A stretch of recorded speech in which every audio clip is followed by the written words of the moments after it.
Welcome to day one of our 30-day commitment to health and wellness. So it's always nice to start by centering. So close your eyes and just focus on your breath moving in and moving out. Today's practice will be focusing a lot on our hands and our feet and our spine. Really key areas of our body that we want to be able to move easily and not be stuck in some kind of tightness or disuse.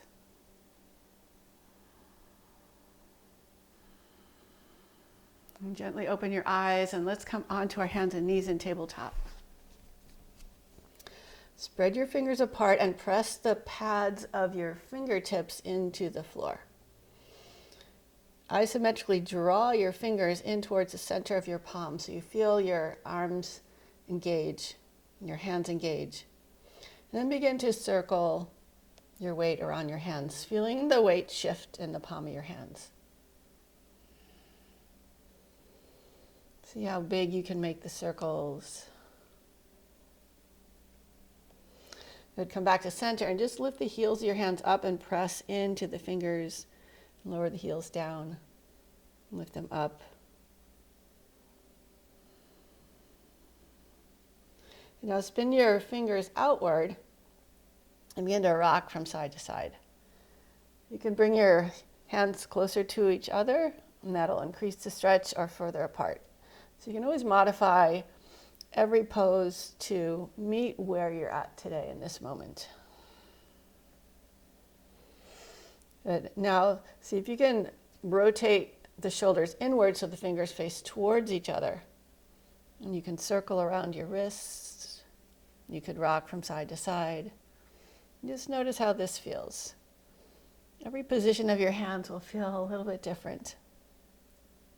Now rotate your hands outward again, and if you can, rotate your fingers till they face your knees. If not, just keep your hands facing out to the side. And I forgot to mention, you could always put a blanket underneath your knees if your knees are feeling uncomfortable. Begin to rock forward and back. Feel that big stretch on the inside of your wrists.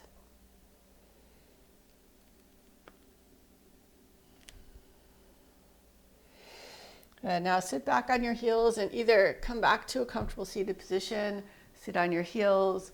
You could place a yoga block underneath you to sit on if it's not comfortable sitting cross-legged or just sitting back on your heels.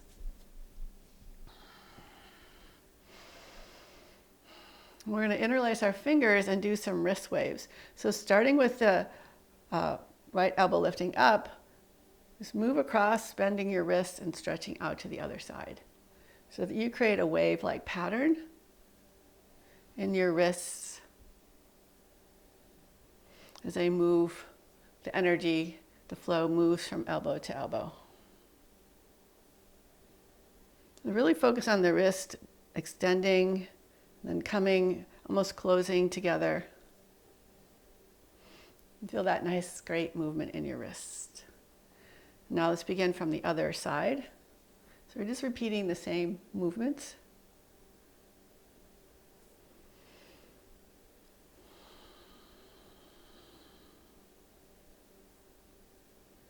And then keeping your fingers interlaced around your spine, tuck your chin in towards your chest and reach your palms forward. So you stretch out your whole back. And keep reaching outward as you lift upward. And release your arms down by your sides. Now make fists with your hands and think of gluing the knuckles together. And when your elbows are bent, you won't feel any stretch, but as you straighten your elbows, you'll feel a big stretch across the top of your wrist, up into your shoulders. So you can just bend and straighten.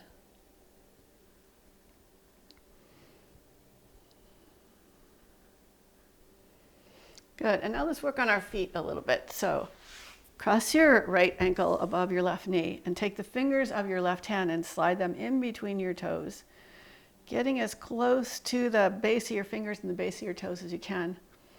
Grab your toes and pull them away from your heel so you get a little traction. And then begin to use your hand to flex and extend the toes to twist your foot. You can use the opposite thumb to massage the arches of your feet. So we have 3 arches. We have the medial arch, the lateral arch, and the transverse arch. And they create a pattern like a triangle shape. So the mound of the big toe, the mound of the pinky toe, and the center of the heel, that would be what we call the triangle of the foot. And just explore moving your foot around, because our feet have a lot of bones. We have like 36 bones, 33 joints, 25 muscles, hundreds of tendons and ligaments, and thousands of nerves. So there's a lot going on in our feet. And it feels really good to massage the feet.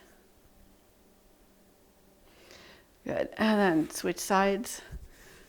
So thread the fingers between the toes and really make an effort to get as close to the base of your fingers and your toes as you can. Maybe find a little traction. And flex and extend. Massage the arches. And notice the feeling on the foot that we worked on first. Like there's a kind of like an afterglow. It's hard to explain, but hopefully you feel it.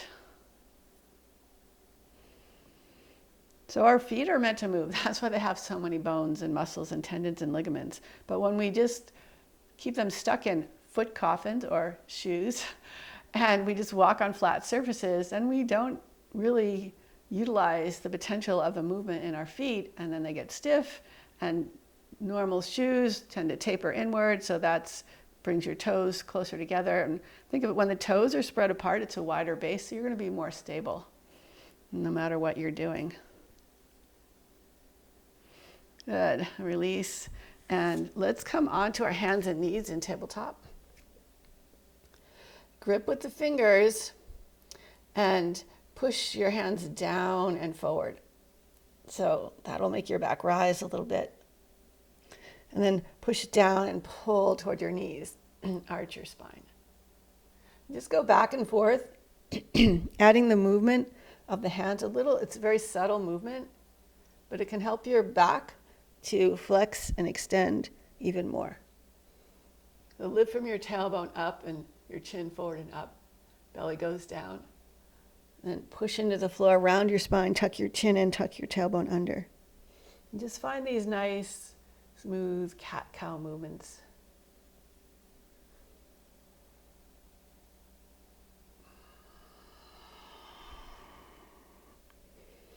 When you add the pulling back with your hands and pressing forward with your hands, it actually helps the spine to move a little more fully.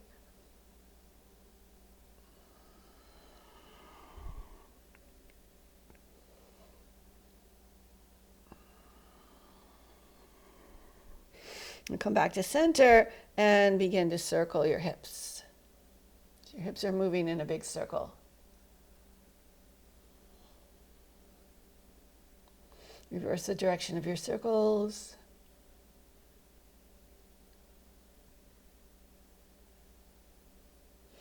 And slide your ribs from side to side.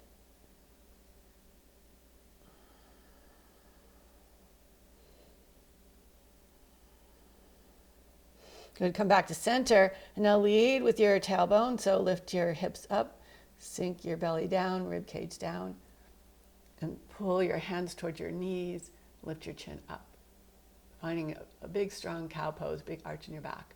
And starting at your tailbone again, start to tuck under.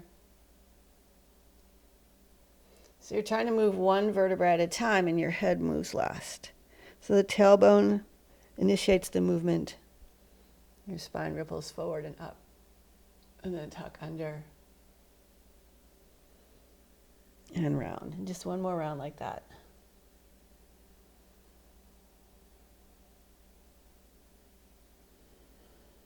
And come back to center, and then just move around randomly.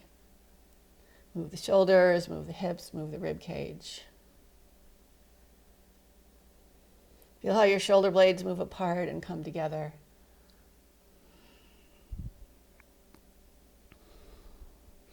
And let your head just dangle. Push up through your back. Let the back of your neck stretch out. And you can rock back to your heels. And rock back up.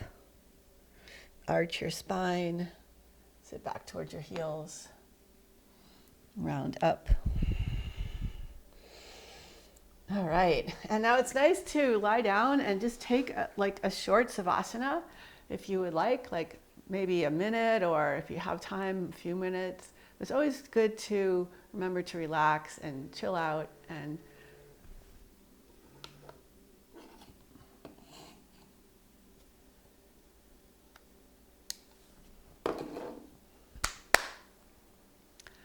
so if you have some time, just lie down, take a short savasana, maybe for a minute, maybe 2 minutes.